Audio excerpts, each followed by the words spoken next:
Joe, I'll go back to you. Okay, as you're watching this, again, this is exclusive video we obtained of what this traffic stop is. We'll try to break it down in real time.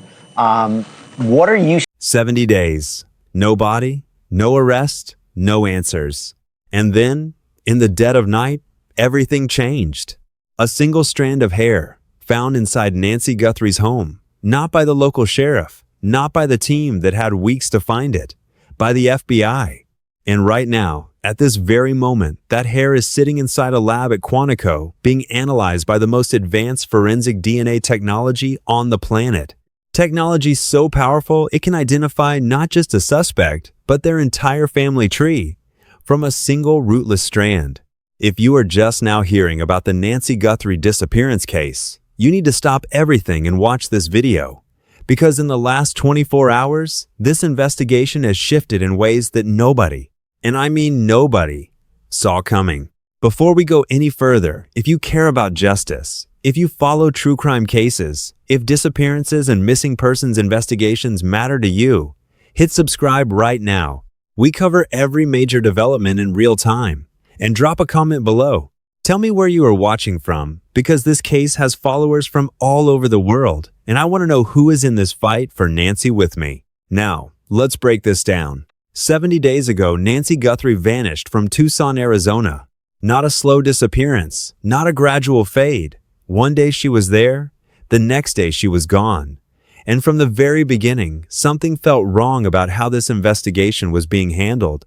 The Pima County Sheriff's Office, led by Sheriff Nanos, moved slowly. Publicly, they said little. Statements were rare, press conferences were almost non-existent, and weeks passed with investigators appearing no closer to finding her than they were on day one. The public grew restless. Online communities of true crime researchers began doing their own digging, their own investigating, their own timeline mapping. In many ways, the internet was ahead of law enforcement. And that is a sentence that should disturb every single person watching this video right now. But here is where the story gets complicated. Because while the sheriff's office was going quiet, something else was happening behind the scenes. The FBI was moving in. Not loudly, not with press conferences or public updates. Quietly, methodically.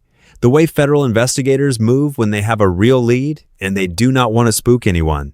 And what they found inside Nancy Guthrie's home has completely reframed this case. A hair, one strand, recovered from what sources believe was her bedroom. Now here is what makes this significant in ways that would not have mattered even 10 years ago. In traditional forensic science, a hair without its root attached was nearly useless for DNA extraction.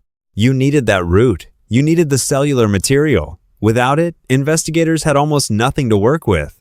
But forensic technology has undergone a revolution. Today, the FBI's labs at Quantico can run something called SNP sequencing, single nucleotide polymorphism analysis.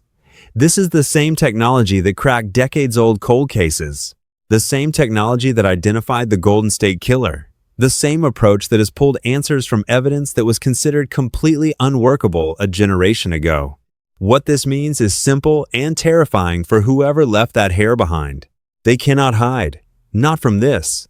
Even without a root, the FBI can extract a mitochondrial DNA profile, trace maternal lineage, and if the sample is strong enough, run forensic genetic genealogy analysis that maps out an entire family network.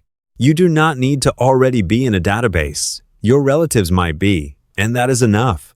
Now, pause with me here, because I need to ask you something. Do you think the Pima County Sheriff's Office knew about this hair and stayed quiet? Or do you think the FBI found something the local team genuinely missed? Drop your answer in the comments right now, because that answer matters more than people realize, and I will come back to why in just a moment. Here is where the timeline gets even more unsettling. On the same night that news broke about the detained individual south of Tucson, something else happened on live national television that sent the true crime community into overdrive. Savannah Guthrie, Nancy's daughter, well known as a co-anchor on the Today Show, was mid-broadcast. She introduced a segment, Cameras Cut Away. And when they came back, Savannah was gone. Her co-anchor, Hoda Kotb, finished the interview without a single word of explanation.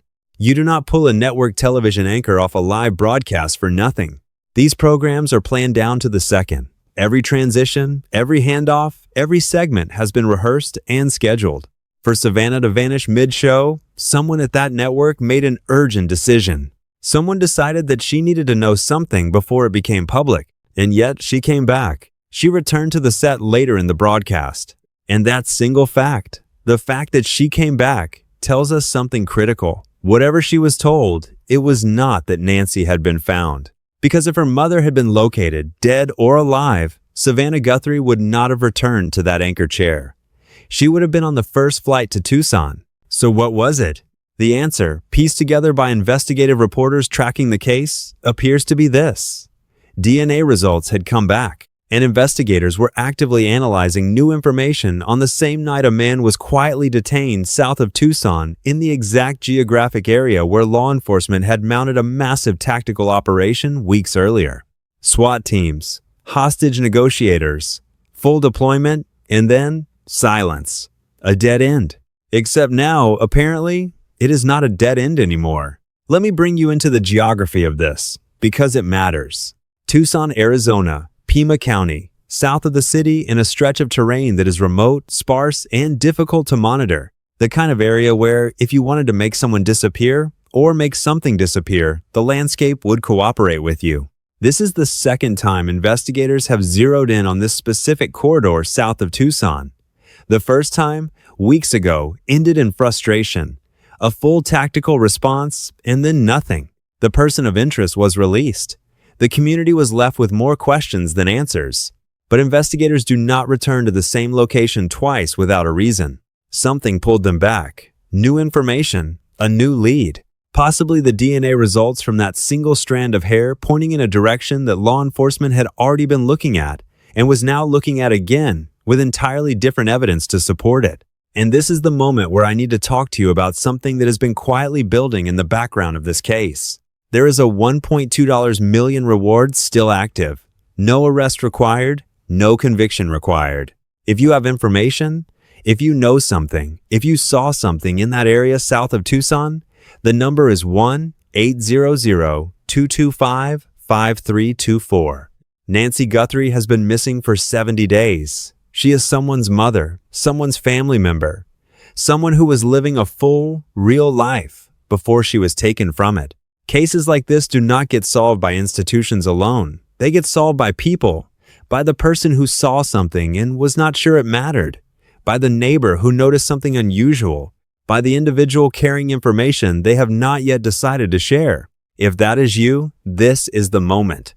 Now I want to shift the lens for a second, because there is a parallel story breaking in this same news cycle that reveals something important about how these investigations actually work. While the Tucson case was developing overnight, on the other side of the country, in the Hollywood Hills of Los Angeles, platinum recording artist D4VD, whose real name is David Anthony Burke, was arrested on suspicion of murder.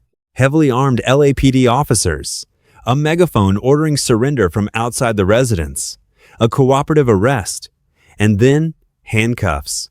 Burke is accused of murdering 4-year-old Celeste Rivas Hernandez, whose remains were discovered 7 months ago inside the front trunk of his Tesla, dismembered, in 2 separate bags, one identified as an actual cadaver bag containing her head and torso, a second bag underneath holding the remaining body parts. The severity of this case barely has words. But here is why I bring it into this discussion. Prosecutors did not charge manslaughter. They did not charge felony murder. They charged David Anthony Burke with murder, first degree, intentional, with malice aforethought. In the legal system, that choice is a declaration. You do not charge intentional murder on a decomposed body alone. You charge it when you have evidence of intent, when you have a witness, when you have digital communications, messages, a paper trail of deliberate action and deliberate cover-up. Burke's family, his parents, and his brother attempted to quash their grand jury subpoenas. The court denied them. Someone in his inner circle has been compelled to speak. And when someone in a suspect's inner circle is forced into a grand jury room, the walls around a case do not stay standing for long. The defense statement was swift, almost as if it had been pre-written and waiting. The claim being made is accident, that her death was unintentional, that Burke panicked and made desperate, horrifying decisions in the aftermath. But the evidence tells a different story. Because you do not accidentally dismember a body. You do not accidentally acquire 2 bags, including a cadaver bag. You do not accidentally keep a 1-3-year-old girl's remains decomposing in the trunk of your Tesla for months while saying nothing to her family, nothing to the public, nothing to anyone. What you do when you panic and make decisions is call 911. That is what innocent people do. This case is moving toward an indictment. And when it arrives, the details coming out of that grand jury are going to be some of the most disturbing this true crime community has encountered in years. Back to Tucson. Because here is the thread that connects both of these cases and what it tells us about the moment we are in right now. We are at a turning point in both investigations. Evidence that could not have been fully processed weeks ago is now producing results. Technology that did not exist in its current form even a decade ago is giving investigators access to information that changes everything. The FBI running this hair sample at Quantico, rather than at the local lab that Pima County has a contract with, is not a logistical detail. It is a statement of intent. It means the Bureau believes this evidence is significant enough to control the chain of custody at the federal level. It means they are not outsourcing the result that may close this case. And the fact that the sheriff's office put out a statement, the first in weeks, saying they are cooperating with the FBI, tells you that the dynamic between local law enforcement and federal investigators has shifted. The FBI does not typically issue public confirmations of DNA recovery unless the context of the investigation requires it. They confirmed it, which means they are ready for this information to be part of the public record. Something is coming. Let me ask you something before we reach the end of this. If you were a forensic investigator right now, and you had a rootless hair, a person detained south of Tucson, a DNA result freshly back from Quantico, and a national television anchor being pulled off a live broadcast in the same 2-4 hour window, what would your gut tell you? Mine says this is no longer a cold trail. Mine says the 7-0 day wall is cracking. And mine says that whoever left that hair behind in Nancy Guthrie's bedroom underestimated what modern forensic science can do with a single strand of human DNA. The reward is $1.2 million. The tip line is active. The FBI is running their analysis. And somewhere south of Tucson, investigators are piecing together a timeline that has been 70 days in the making. Nancy Guthrie deserves answers. Celeste Rivas Hernandez deserves justice. And the true crime community that has refused to let either of these cases fade into silence has played a role in keeping pressure on the systems that are supposed to protect people. Keep watching, keep sharing, keep asking questions, and drop in the comments right now. Do you think the FBI's DNA results will lead to an arrest in the Nancy Guthrie case? Yes or no, and why? Because the conversation happening in this comment section is part of how these stories stay alive long enough for justice to catch up. I will see you in the next update. Stay locked in.